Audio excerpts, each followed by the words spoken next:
Was Peter cussing when he denied Jesus? No, I don't think we know for sure Peter was swearing. It's possible he was.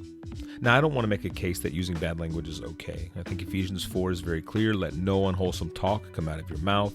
Colossians 3 says not to use filthy language. Proverbs 4 says to put away crooked speech. So I'm not suggesting swearing, using bad language, or vulgar language is okay. However, I think we misconstrue cursing and cussing. In English, we use the word cursing and cussing interchangeably. Now, here's the problem with that. When Peter was cursing and swearing, during his thing, it says he was cursing and swearing. The swearing was a solemn oath. That's the Greek word. It talks about giving an oath. And curse was literally anathematizing, like saying curse to hell. When he was swearing and cursing, what he essentially was saying, if I'm lying about not knowing Jesus, I should be cursed. In other words, let me die and go to hell. What he was really saying was, in our own vernacular, was, if I'm lying, I'm dying. But in order to detach himself from Jesus, it wasn't foul language. It was complete rejection of Jesus. If I'm lying, let me be cursed.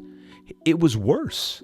It was one of the most egregious acts possible. But here's the beautiful thing, is even though he rejected Jesus, even though he denied Jesus, you remember John 21? He took Peter on the shore and he says, do you love me? 3 times. And all 3 times Peter said, yes, I love you. Yes, I love you. You know I love you. He said, feed my sheep, feed my lambs, tend my sheep. This was Peter being restored by Jesus. Peter belonged to Jesus, even though he rejected and denied Jesus. Let's put 2 and 2 together.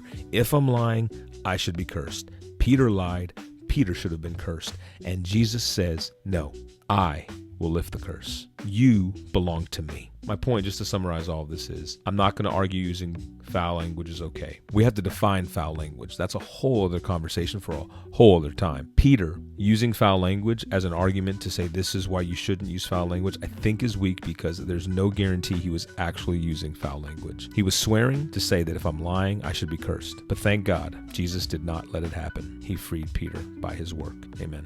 That's all I got.